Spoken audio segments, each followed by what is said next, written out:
Ini yang kita bahas. Gimana caranya kita menjadi orang yang mampu ngelaluin hal-hal yang berat, mampu untuk woles, mampu untuk berani, mampu untuk ngambil pilihan-pilihan yang sulit dengan modal athiqah billah, percaya kepada Allah Subhanahu wa taala. Seperti kita percaya kepada makhluk, kalau bisa lebih bagus lebih daripada itu.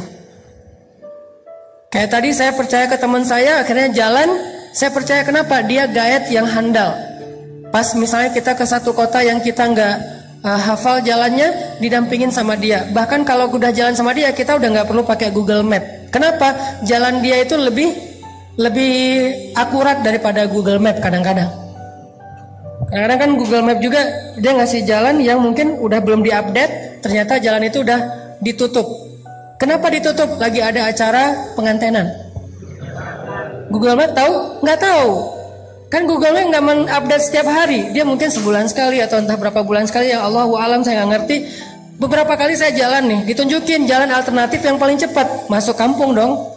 Dan jalannya kecil tapi cepat, motong gitu. Oke, saya ambil nih naik mobil. Ternyata ditutup, jalan itu ditulis ditutup sementara, ada acara ngantenan. Akhirnya harus mundur lagi, malah lebih lama sampainya daripada ngambil jalan biasa. Kenapa? Dia nggak update. Teman saya yang orang daerah situ tahu banget, Ustaz jangan lewat situ, lagi ada acara ngantenan, di situ lagi ditutup jalannya, di situ lagi banjir, di situ lagi apa, lagi rusak atau apa. Dia lebih update. Sehingga pas saya jalan, saya trust banget sama dia. Udah nggak apa-apa deh, ikutin aja nasihat dia. Apakah kita trust kepada Allah kayak kita trust kepada dia? Sehingga ketika Allah mengatakan jangan yang ini buat bikin kamu celaka, ini aja jalan yang lurus, ini aja jalan syariat, ini aja jalan yang baik, yang bahagia. Kita memilih jalan yang dipilih oleh Allah karena kita percaya Allah lebih tahu yang mana yang paling baik buat kita. Allah yang lebih update perubahan dinamika dalam kehidupan kita ketimbang diri kita sendiri. Allah lebih update, bukan hanya update, Allah lebih tahu masa depan yang bahkan belum terjadi. Sehingga kita percaya kepada Allah, analoginya kayak kita tadi percaya kepada teman orang lokal situ yang tahu banget jalan yang paling cepat untuk sampai ke lokasi. Ini namanya athiqah billah. Gimana membangun ini supaya kita bisa ngejalanin hidup lebih mantap? Gimana ngebangun ini biar kita nggak gampang galau? Gimana ngebangun ini kalau kita lagi sedih berat?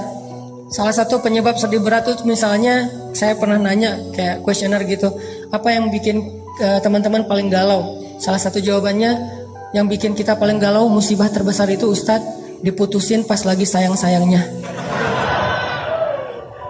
Itu paling galau buat sebagian orang. Ada lagi yang paling galau, kemarin ada yang bilang bikin musibah terbesar dalam hidup saya Cristiano Ronaldo pindah ke Juventus gitu. Itu musibah paling besar gitu. Ada lagi apa, misalnya macam-macam kan jawaban orang mah. Intinya adalah gimana kalau kita dihadapkan dengan masalah kayak gitu. Kita kayak nggak terima kenyataan. Masa sih Argentina kalah sama Perancis, kan nggak diterima tuh kenyataannya gitu ya.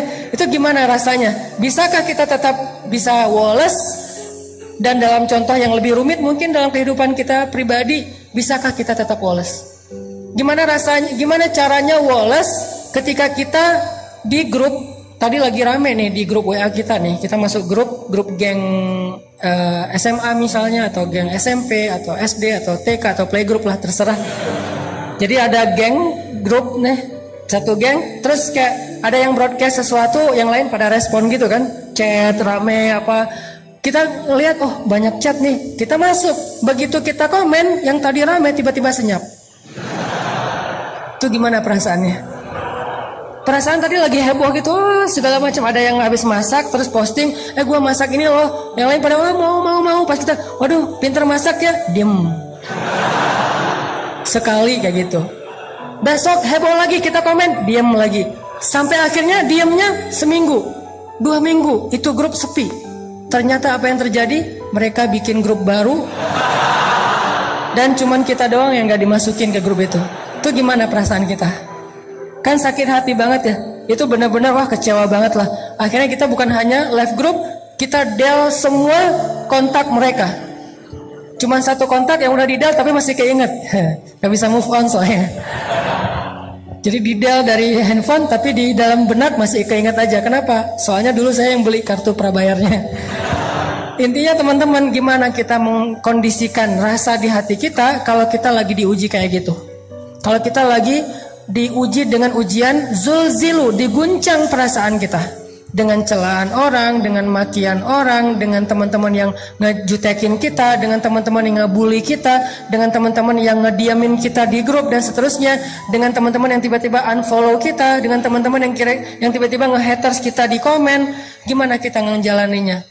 Satu-satunya yang bikin kita kuat adalah athiqah billah. Udah serahin aja sama Allah. Serahin aja sama Allah. Karena kalau Allah udah turut ikut campur, itu udah luar biasa. Lebih bagus cara Allah daripada cara-cara kita. Ini yang dibangun lewat belajar iman, belajar tajdidul iman, athiqah billah. Coba teman-teman renungkan lagi kisah hijrah Nabi Sallallahu Alaihi Wasallam. Ada yang unik dalam hijrah Nabi itu. Saya kadang-kadang berpikir, kalau baca sejarah sirah itu kan saya suka mencoba mengimajinasikan sirah ya. Gak suka baca sirah sekedar data perang Badar 313 lawan 1000. Nabi lahir tahun ini, kemudian menikah tahun ini, usia sekian. Ini data sejarah, belum menjadi persepsi sejarah. Harusnya sejarah itu membangun persepsi kita, cara berpikir, bukan hanya sekedar wawasan dan data. Cuman adegan biasa. Saya coba memikirkan, kenapa ya Nabi hijrahnya sama Abu Bakar? Ada orang bilang, gak usah tanya, ya udah emang kayak gitu. Bukankah sejarah Rasulullah itu adalah untuk orang-orang yang berpikir? Afala ta'qilun qul siru fil ardi summanzuru. Perhatikan, kenapa Rasulullah SAW hijrahnya dengan Abu Bakar? Kenapa Nabi nggak hijrah bareng dengan Umar aja biar aman? Kan gitu ya. Coba lihat gimana Umar hijrah. Umar sebelum hijrah posting captionnya, ya ahla Makkah, ya ma'syara Quraisy, wahai penduduk Mekah, wahai pemuka Quraisy, dimention satu-satu, @Abu_Jahal, @Abu_Lahab, semuanya diposting apa, dimention sama dia satu-satu tuh banyak banget yang dimention, Abu Jahal, Abu Lahab, Abu Sufyan, pokoknya semuanya dimention. Fa'lamu anni muhajir, ketahuilah saya mau berhijrah. Itu Umar mau hijrah aja posting. Siapa yang pengen istrinya jadi janda, anaknya jadi yatim, tunggu saya di bukit belakang itu. Terus di Sherlock sama Umar, biar nggak kesasar, jelas gitu di mana harus nunggu. Umar kan, ada yang berani komen nggak? Nge-like aja doang yang lain. Kalau nggak suka pun diam aja. Nggak ada Abu Jahal, Umar, wah habis lo Umar, Umar misalnya apa, dia marah-marah nggak berani. Apalagi mentahzir Umar, nggak ada yang berani. Kenapa? Umar ditakuti di Mekah. Umar itu jawara Mekah, salah satu di antara petarung Mekah yang terkenal, Umar, Khalid, Hamzah. Kalau Nabi pengen hijrahnya aman, harusnya bareng Umar dong. Sehingga ketika Nabi hijrah bareng Umar, Umar langsung instastory, gue lagi bareng dengan Rasulullah nih. Pengen hijrah ke Madinah, ada yang berani nunggu gue di jalan? Nggak ada yang berani kan? Kan aman hijrah Nabi, kenapa nggak bareng Umar aja? Itu pertanyaan saya.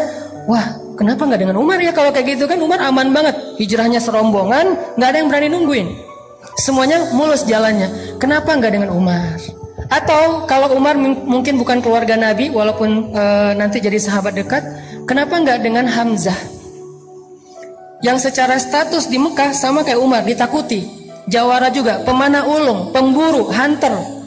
Dan beliau pamannya Rasulullah SAW sendiri. Kenapa nggak dengan Hamzah? Sehingga kalau misalnya Rasulullah lagi hijrah, terus orang-orang ngelihat yang ngedampingin atau yang ngawalnya adalah Hamzah, nggak ada yang berani ngedekat. Kenapa nggak dengan Hamzah? Atau kenapa nggak dengan Utsman? Supaya dikasih fasilitas hijrah yang nyaman, dikasih mobilnya Alphard. Kemudian nanti di perjalanan di rest area itu pilih rest area yang paling bagus, ada bisnis lounge-nya, bisa duduk nyaman, nggak perlu susah-susah, nggak akan kehujanan, nggak akan kepanasan. Karena Utsman orang kaya, kenapa nggak dengan Utsman? Atau kenapa nggak dengan tokoh-tokoh lain yang punya pengaruh di dalam kabilah orang Mekah? Kenapa Abu Bakar As-Siddiq? Satu, secara fisik Abu Bakar itu nggak seperti Umar bin Khattab. Beliau nggak lemah, karena kalau dibandingkan kita, Abu Bakar lebih tangguh. Soalnya Abu Bakar gitu-gitu mujahid. Tapi di antara orang Mekah, beliau tidak dikenal sebagai petarung. Kenapa Abu Bakar yang dikenal sebagai orang yang paling lembut? Kenapa Abu Bakar yang hartanya udah habis, Ya, Abu Bakar itu pernah jadi orang kaya, tapi sekarang lagi jatuh miskin sejak membantu dakwah Nabi, terutama habis diboikot selama 3 tahun. Kenapa Abu Bakar yang secara kabilah beliau berasal dari suku Taim. Suku Taim itu salah satu suku yang paling lemah di Mekah. Sementara Umar, Utsman, yang lain-lain itu suku-suku yang kuat di Mekah. Kenapa Abu Bakar? Supaya Rasulullah SAW mengajarkan kepada kita tentang athiqah billah, bukan athiqah bi Umar, bukan athiqah bi Khalid, bukan athiqah bi Hamzah, bukan athiqah bi Utsman, bukan athiqah bi Abdurrahman bin Auf, tapi athiqah billah. Hijrah nggak dikawal oleh orang-orang yang tangguh, nggak difasilitasi atau di-endorse oleh Utsman bin Affan, tapi hijrah murni mengandalkan pertolongan dari Allah Subhanahu wa taala. Itulah pelajaran dalam hijrah Nabi. Sehingga yang dibawa Abu Bakar As-Siddiq. Kenapa Abu Bakar? Karena di antara semua umat Islam, bukan sahabat aja, semua umat Islam, iman Abu Bakar itulah yang paling kuat. Sampai Nabi mengatakan kalau ditimbang iman Abu Bakar di satu timbangan, iman umat Islam di satu timbangan, maka iman Abu Bakar lebih berat. Maka yang diajak Nabi untuk berhijrah itu adalah sebaik-baik teman yang paling taat kepada Allah, yaitu Abu Bakar As-Siddiq. Hijrah nih bareng dengan Abu Bakar. Diam-diam Ali disuruh tungguin rumah Nabi, tidur di tempat Nabi. Jalan bareng Abu Bakar malam-malam ketika orang udah pada tidur. Terus jalannya kemana? Ikhtiar. Nggak langsung ke Madinah, malah menjauh dari kota Madinah, masuk ke dalam sebuah lubang yang kita kenal dengan Gua Sur. Sembunyi di dalam gua itu. Kemudian bikin skenario, nanti Asma binti Abu Bakar nganterin makanan setiap hari kepada Rasulullah. Kemudian Abdurrahman kalau nggak salah, atau Abdullah anaknya Abu Bakar, yang mencari tahu berita tentang orang Mekah ada apa. Dia jadi kayak jasus, jadi kayak agen gitu. Kenapa Nabi begitu rumit mau hijrah aja? Padahal kalau hijrah bareng Umar nggak serumit itu. Ini Nabi lagi ngajarin kita tentang trust kepada Allah SWT. Hijrah kita walaupun maknanya berbeda, kita tidak pindah dari satu tempat ke tempat yang lain, tapi kadang punya resiko yang sama, teman-teman. Setelah kita hijrah, kita ditinggalin teman-teman, ditinggalin geng di masa lalu kita. Setelah kita hijrah, kita jadi nggak punya pendapatan, penghasilan sebesar yang sebelumnya. Setelah kita hijrah, kita jadi malah mungkin dengan keluarga mulai agak ada cekcok, dengan pasangan mulai renggang kayak gitu-gitu. Ini adalah resiko-resiko ketika kita mengambil pilihan yang rumit, yang sulit dalam hidup kita.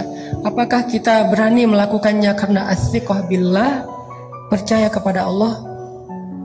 Ini yang dilakukan Nabi SAW.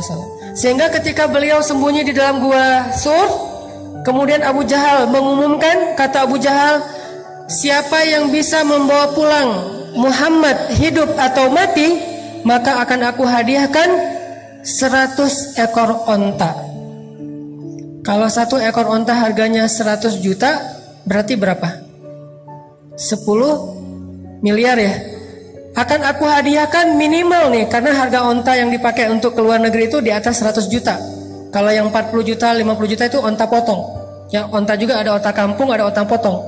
Kalau onta potong harganya sekitar 40 juta. Kalau onta yang dipakai rihlah itu biasanya di atas 100 juta. Kebayang nggak? Siapa yang bawa pulang Muhammad hidup atau mati dikasih 10 miliar? Siapa yang nggak mau? Akhirnya semua pembunuh-pembunuh bayaran yang tadi ngelihat itu lagi trending topik di sosial media, mereka semuanya langsung bergerak. Tadinya pada nongkrong-nongkrong di tempat mereka masing-masing, ada yang minum-minum, tiba-tiba kata temannya, ada sayembara tuh, nangkap Muhammad hidup atau mati, terus hadiahnya apa? 10 miliar, semuanya bangkit.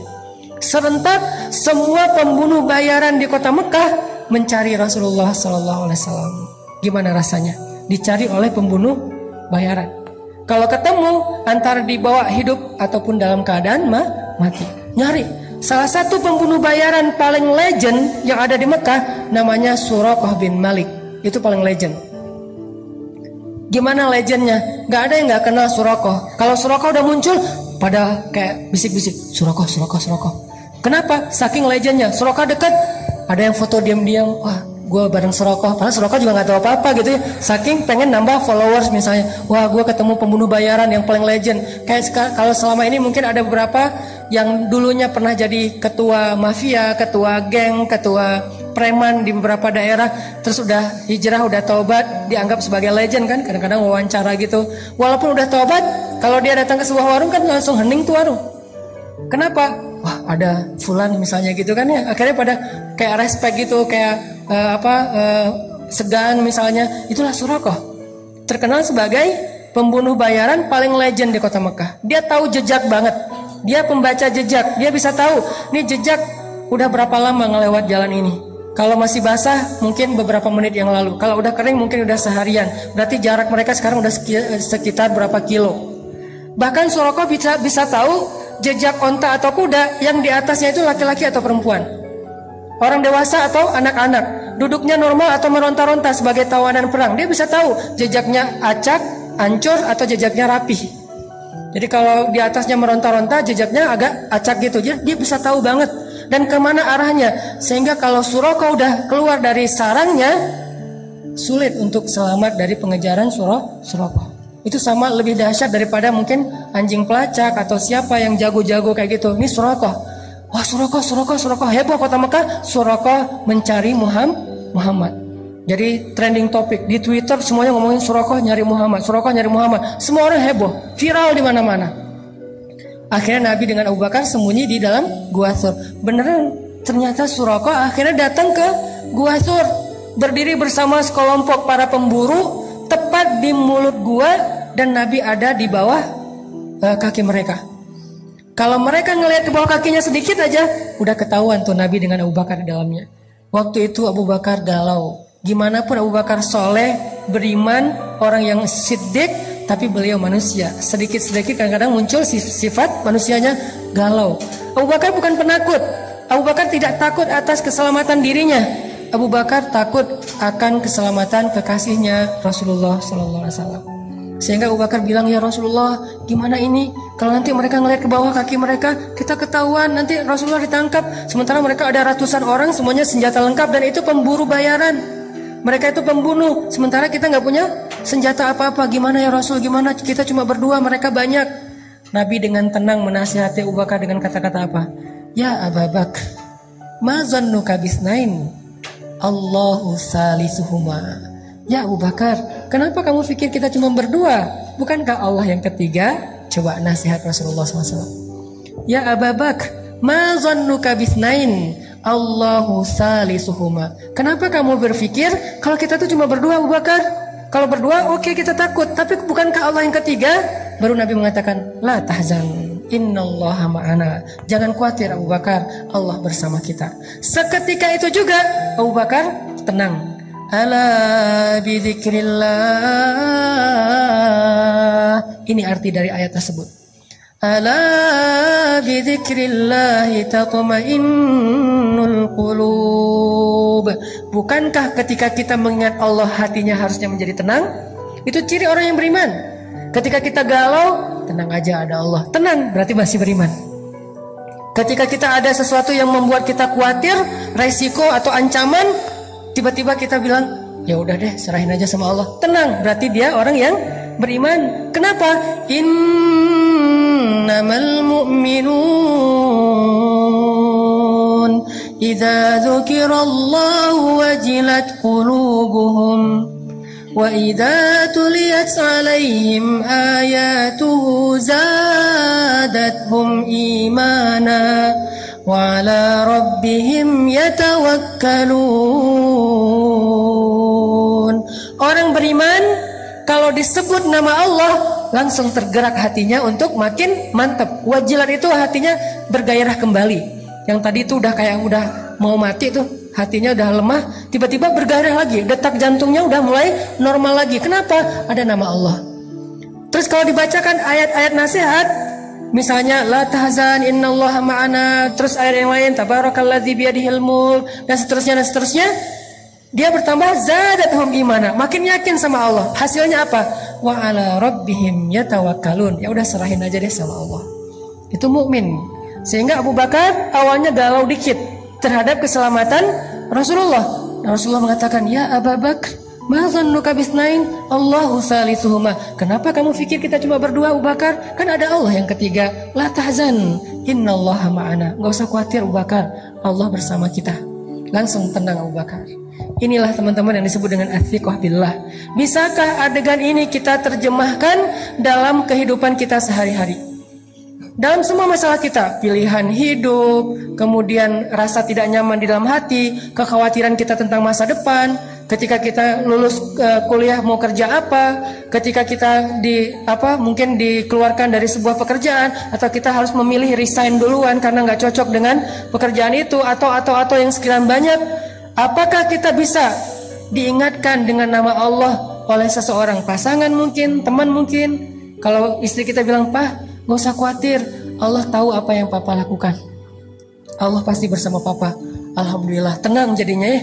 Teman kita bilang, "Udah tenang aja bro, serahin aja sama Allah." Alhamdulillah, saya serahin aja sama Allah. Itulah mukmin, dan itulah orang yang nanti di akhirat akan termasuk di antara 70.000 orang di antara hamba Allah yang masuk surga bi ghairi hisab wala azab. Masuk surga tanpa ada sidang, tanpa ada siksaan, langsung masuk surga. Manhum ya Rasulullah, siapa mereka ya Rasulullah? Salah satunya selain orang-orang yang la yatatayyarun wala yaskun wala yastarkun wala yarkun dan seterusnya, yang terakhir apa?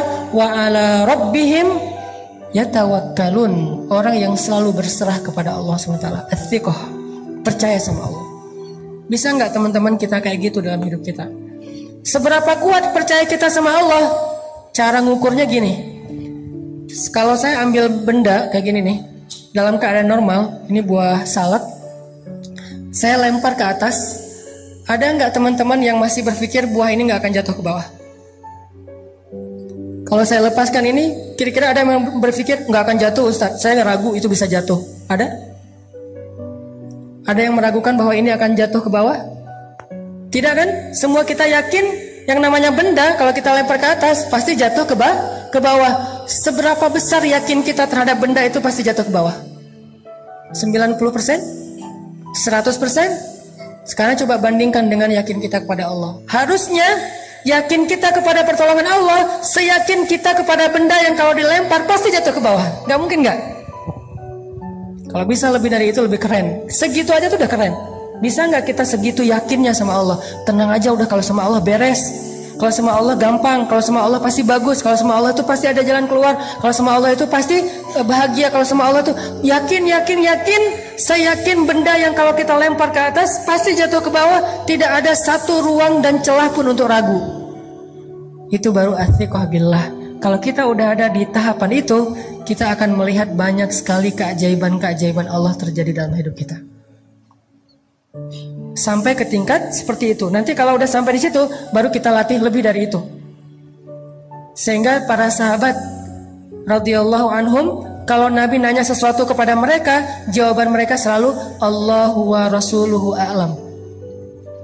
Ada onta, misalnya Nabi nanya, itu onta berapa kakinya? Mereka ngelihat dengan matanya kaki onta ada 4, tapi jawaban mereka apa? Allah dan Rasul lebih tahu berapa kaki onta. Kalau Nabi bilang 5, sadaqallahu wa rasuluh, benarlah Allah, benarlah Rasul. Kenapa? Saking yakinnya kepada Allah dan Rasul. Ini namanya athiqah. Dan athiqah inilah yang selalu menjadi modal kemenangan, kesuksesan, kebahagiaan, dan keberuntungan orang-orang yang beriman dalam banyak kesulitan. Dan salah satu kesulitan yang paling rumit itu adalah perang Badar yang direkam oleh Allah di dalam surat Al-Anfal. Sehingga surat Al-Anfal dikenal juga dengan nama Suratu Badar, surat perang Badar. Surat perang Badar. Sebelum Allah Subhanahu wa taala memberi kejutan-kejutan kemenangan dalam perang Badar, Allah pengen muji dulu athiqahnya para sahabat kepada Allah. Coba teman-teman buka deh surat Al-Anfal biar kita nanti bisa ulang-ulang di dalam bacaan kita atau di rumah, bahwa surat ini adalah surat ngajarin kita tentang akidah challenge. Ini salah satu contoh akidah challenge di surat Al-Anfal. Coba lihat ayat 7. Coba lihat ayat 7. Surat Al-Anfal. Surat Al-Anfal itu surat ke-8 ayat 7. Ini akidah challenge nih di ayat 7. Ketika para sahabat dikasih pilihan sama Allah. Apa kata Allah? Wa idh ya'idukumullahu ihdat ta'ifataini annaha lakum وتودون أن غير ذات الشوكة تكون لكم ويريد الله أن يحق الحق بكلماته ويقطع دابر الكافرين. Ini akidah challenge. Apa artinya? Dan ingatlah kisah ketika Allah menjanjikan kepada kalian salah satu dari dua golongan yang akan kalian hadapi adalah bagian kalian. Sedangkan kalian menginginkan bahwa golongan yang tidak memiliki kekuatan senjatalah yang menjadi bagian kalian. Tetapi Allah ingin membenarkan yang benar dengan ayat-ayatnya dan memusnahkan orang-orang yang kufur sampai ke akar-akarnya. Apa yang terjadi? Coba nanti baca lagi sirah Perang Badar secara utuh dari awal sampai akhir. Kan skenario awal dari Perang Badar itu apa teman-teman? Karavan dagang Abu Sufyan baru pulang dari Syam, ngelewatin jalur dekat kota Madinah. Apa yang dibawa oleh karavan dagang ini? Karavan dagang ini membawa hasil jualan harta orang-orang muhajirin yang diambil alih, dirampas oleh orang Quraisy termasuk Abu Sufyan sebelum Abu Sufyan masuk Islam. Jadi ketika kaum muhajirin hijrah ke Madinah, pasar mereka, ternak mereka, kebun mereka, rumah mereka, aset mereka dijarah, diambil alih oleh orang-orang Mekah, orang-orang Quraisy seperti Abu Jahal dan yang lainnya, lalu dijual ke Syam. Nah sekarang pulang dari Syam membawa hasil keuntungan dari rampasan itu, sehingga Nabi SAW mengajak orang-orang muhajirin, ayo kita ambil kembali harta kita. Itu skenario awalnya. Ayo kita cegat karavan dagangnya Abu Sufyan dan kita rampas kembali harta milik kita. Sahabat semangat, siap ya Rasulullah, Allah Akbar, semangat gitu. Kenapa? Karena yang akan mereka hadapi itu karavan dagang, bukan tentara, bukan prajurit. Mudah untuk mengalahkannya dan keuntungannya besar kalau kita menang. Ternyata Abu Sufyan juga punya mata-mata. Langsung dia tahu informasi Nabi akan cegat, dia ngasih tahu ke Abu Sufyan. Abu Sufyan ngirim orang cepat untuk menghubungi Abu Jahal. Kalau dulu kan gak bisa telepon-teleponan ya, akhirnya ngirim orang. Abu Jahal datang untuk mengawal karavan dagang. Dengan apa? Dengan satu pasukan yang isinya adalah pembunuh bayaran. Yang isinya sebagiannya adalah pembunuh bayaran, sisanya petarung-petarung hebat, termasuk senior-senior ada di dalamnya. Pasukan yang jumlahnya 1000 orang kurang lebih. Sekarang ada dua target. Satu karavan dagang yang mudah dilumpuhkan dan untungnya besar. Satu lagi pasukan perang yang sulit dikalahkan dan untungnya kecil. Apa yang mau diambil dari pasukan perang? Paling ghanimahnya ya gitu-gitu aja. Pedang, perisai, onta. Kalau ini emas, sutra, segala macam kan ya. Wa idh ya'idukum, ketika Allah memberikan kalian pilihan ta'ifatain, dua kelompok, mana yang kalian inginkan? Ternyata kaum muslimin menginginkan yang mana? Manusiawi, yang tetap Abu Sufyan, Rasul kita nggak usah beralih ke yang lain, ini aja istiqomah dari awal kan emang pengennya ini kan, emang rencana awal kita pengen mencegat karavan dagangnya Abu Sufyan. Ngapain sih harus ngadapin Abu Jahal? Udah biarin aja, ntar dia juga pulang sendiri kalau dia nungguin kita nggak datang. Para sahabat memilih ini. Ternyata Allah memilih yang Abu Jahal. Disinilah kaum muslimin galau. Duh, ada yang kecewa. Coba baca ayat sebelumnya, gimana bentuk kegalauan mereka. Ayat 5. Kama akhrajaka rabbuka min baitika bil haqq wa inna fariqam minal mu'minina lakarihun. Apa kata-kata terakhirnya? Lakarihun, benar-benar gak suka. Itu perasaan Ahlu Badar, itu perasaan kaum muslimin, dan itu bukan orang Islam biasa loh. Awalun, as-sabiqun al-awwalun minal muhajirin, itu awalunnya muhajirin. Lebih dahsyat daripada awalunnya ansor, dan kedua-duanya keren. Was-sabiqun al-awwalun minal muhajirin wal ansar. Allah memuji mereka di banyak ayat. Kuntum khaira ummatin ukhrijat linnas. Khairun nas qarni. Allah memuji, Rasulullah memuji mereka kan? Ternyata sempat galau juga. Itulah manusia. Lakarihun, mereka gak suka dengan pilihan ini. Berat sekali. Kari itu artinya benci. Cuman terjemahannya kalau benci agak kurang pas nih. Minimal mereka nggak suka. Aduh kok jadi kayak gini ya? Kok jadi kayak gini ya? Terus ayatnya apa? Yujadilunaka fil haq. Mereka mendebat kamu dalam hal yang benar. Masih ada yang protes. Rasul, bener ini ya Rasul pilihan kita. Rasul kok kita jadi kayak gini? Rasul kok kita nggak seperti yang kemarin? Rasul kok kita udah berubah? Ini adalah reaksi-reaksi para sahabat ketika Allah kasih pilihan yang lain, bukan pilihan yang pertama. Yujadilunak, mujadalah itu artinya berdebat. Yujadilunaka fil haqqi ba'dama tabayyan ka'annama yusaquna ilal mauti wa hum yanzurun. Gimana rasa enggan mereka? Mereka protes kepada Nabi, kemudian seolah-olah mereka seperti orang yang dihalau kepada kematian dan mereka melihat malaikat kematian itu atau malaikat maut. Ini kan sebuah gambaran ya, gimana beratnya kaum muslimin terhadap pilihan ini. Kayak orang dibawa ke satu tempat mau dieksekusi mati, dan mereka melihat tiang gantungan, melihat algojo yang dengan parang yang tajam, seolah-olah mereka mau dibawa ke sebuah tempat eksekusi mati. Begitu enggannya mereka datang terhadap pilihan Allah Subhanahu wa taala. Akhirnya Nabi mengumpulkan mereka semuanya, ahlu Badar. Nabi menasihati mereka, Nabi membacakan ayat ini kepada mereka. Akhirnya mereka baru sadar, lalu sami'na wa ata'na. Kami ikut pilihan Allah dan Rasul. Ini maksud dari innamal mu'minun idza dzukirallah wajilat qulubuhum. Tadi mereka galau, lalu diingatkan dengan nama Allah, wahai kaum muslimin, ini pilihan Allah, taatlah sama Allah, ambil aja pilihan Allah walaupun berat. Wajilat qulubuhum, hati mereka tiba-tiba menjadi bergairah. Wa idza tuliyat alaihim ayatu zadatuhum imana, bertambah iman mereka. Wa ala rabbihim yatawakkalun, akhirnya mereka berserah kepada Allah. Ya udah kami ikuti cara Allah, sami'na wa ata'na. Hasbunallah wa ni'mal wakil. La haula wa la quwwata illa billah. Itu yang terjadi kepada ahlu Badar. Allah mau nguji dulu, mereka sikoh nggak sih sama Allah? Buat apa sih Allah ngetes kayak gitu? Karena Allah pengen ngelihat siapa yang benar-benar yakin kepada Allah, siapa yang ragu-ragu. Kalau ragu-ragu, Allah nggak akan tunjukkan keajaiban kepada mereka. Kenapa perang Badar banyak keajaiban? Karena perang Badar diikuti oleh orang-orang yang sudah teruji sikohnya kepada Allah Subhanahu wa taala. Udah teruji, walaupun galau lagi, terus balik lagi. Galau lagi itu manusiawi. Dia imannya Yazid wa Yankus. Ketika Yazid mantap, ya tawakkalun. Ketika Yankus mempertanyakan, yujadilun. Kenapa gini, kenapa gini, kenapa gini. Tapi cepat recovery-nya, balik lagi. Itulah kita. Udah mantap nih, saya akan hijrah. Pas udah hijrah, kenapa setelah hijrah hidup jadi gini-gini amat ya? Galau kan? Diingatin lagi, memang kayak gitu. Bukan kita doang yang ngerasain, orang sebelum kita yang lebih soleh ngerasain juga. Oh gitu, ya udah mantap lagi. Besok ada ujian, tapi kok nggak selesai-selesai ya ujiannya. Terus diingatin lagi, kuat lagi. Gitu aja terus iman kita teman-teman. Yazidu wayangkus, zail, tergelincir, balik lagi, tergelincir, balik lagi. Hati kita yuqallibu dzatal yamin wa dzatal shimal.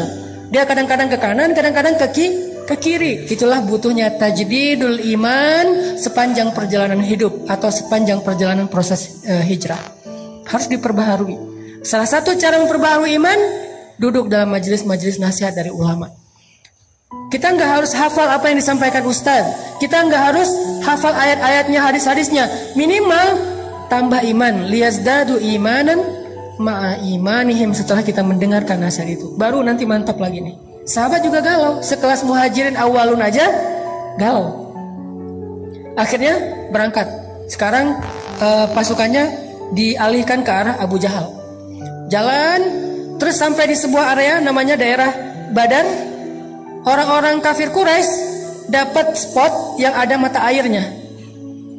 Orang Islam dapat spot yang gak ada mata airnya. Mulai agak khawatir, nih airnya irit nih, jadi jangan boros-boros ya, airnya cuma sedikit. Malamnya ternyata mereka banyak yang gak bisa tidur. Gimana besok ya? Ini kan perang kita pertama banget dalam sejarah umat Islam, kan perang pertama Badar ya. Mereka kayak gimana ya besok perang ya, gimana ya besok perang. Sementara kamu jurus itu udah bisa belum? Belum. Jurus pedang misalnya belum. Kan baru juga latihan kemarin, tiba-tiba langsung tarung. Sementara yang di seberang sana tuh petarung semua. Yang di seberang sana tuh udah kayak show off gitu, udah tayang lagi tarung, tayang lagi ngetrik. Kita baru juga, Oli juga belum bisa. Tiba-tiba disuruh main di ball, di apa gitu. Aduh gimana ya, kagok gitu, nervous sama yang pro-pro, yang legend-legend. Begitulah para sahabat. Orang-orang yang muslimin ini amatiran sebagian besarnya. Cuma beberapa orang juga yang tokoh kayak Hamzah, Umar, oke, mereka legend. Tapi sisanya amatiran, orang-orang biasa, bukan petarung. Di sana itu pro semua itu. Ikrimah, Abu Jahal itu kan pro semua ya, pro perang. Orang-orang yang jago dalam berperang. Galau malam itu nggak bisa tidur. Akhirnya kata Allah apa? Allah utus rasa ngantuk kepada kaum muslimin. Ini keajaiban pertolongan Allah kepada orang yang sikoh kepada Allah, percaya sama Allah. Akhirnya apa kata Allah di ayat 11? Ini kita bedah ayatnya nih. Surat masih yang sama, Al-Anfal ayat 11.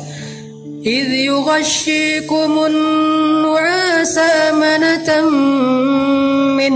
Allah memberikan kalian rasa ngantuk amanatan, biar kalian merasa nyaman. Aman itu bahasa Arab terus jadi bahasa Indonesia. Amanatan min, supaya kalian merasa nyaman.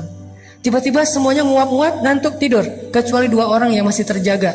Rasulullah lagi-lagi bersama Abu Bakar. Nabi berdoa. Doanya Nabi apa? Istighosah yang ada di ayat 9. Iltastaghithuna rabbakum. Jadi istighosah salah satu sunnah Nabi Sallallahu Alaihi Wasallam. Nabi melakukan istighosah dalam momen yang paling berharga, yaitu perang Badar. Iltastaghithun. Gimana istighosah? Istighosah itu doa yang panjang.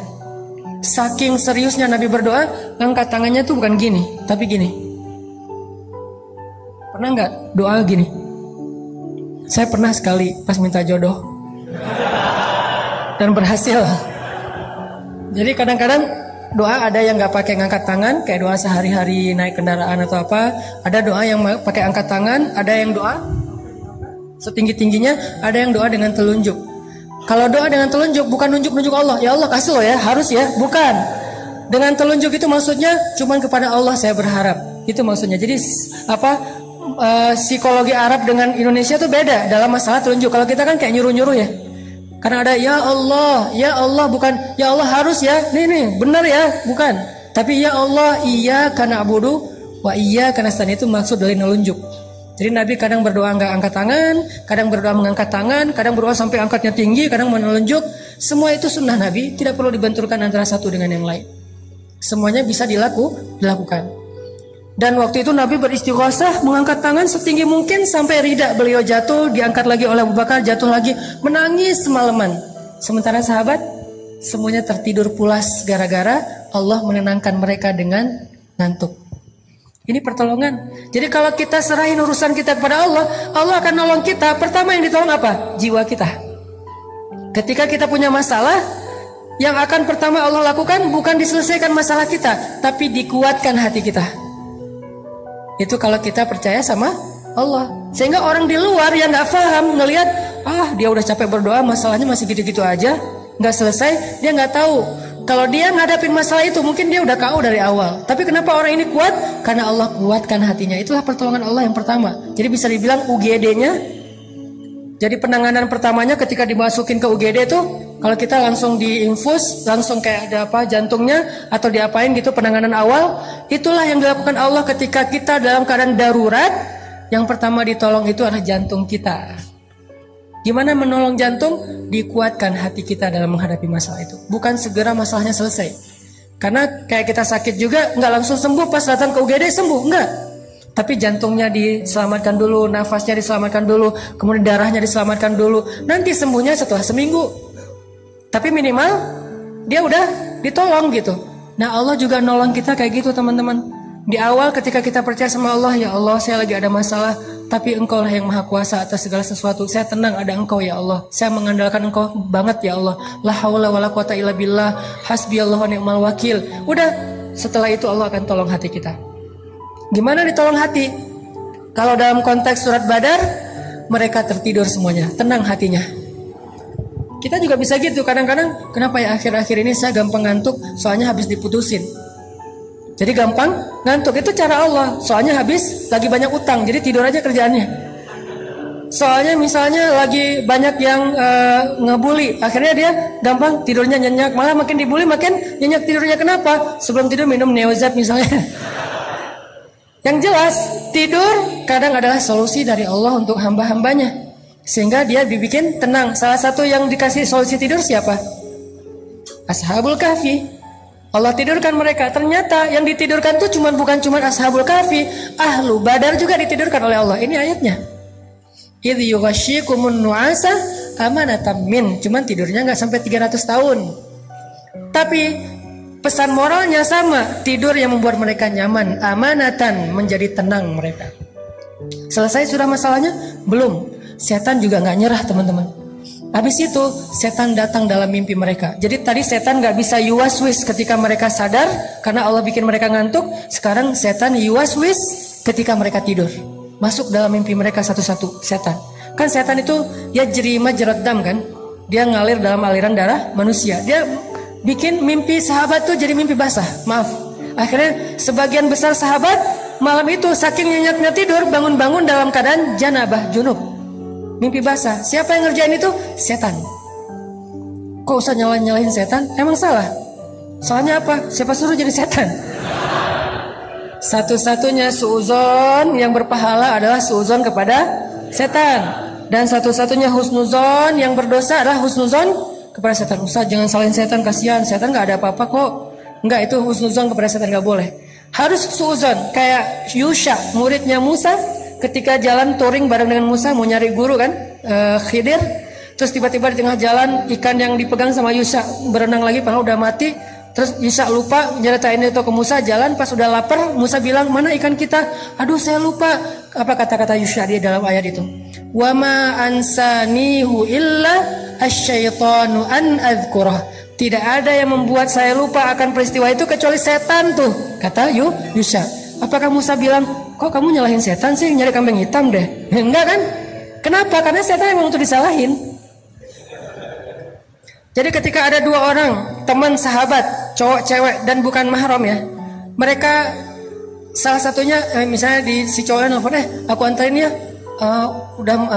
jangan deh, aku tunggu jemputan aja, tapi lama nggak apa, aku antarin kok, kamu nggak percaya sama aku, bukan nggak percaya sama dia, nggak percaya sama setan.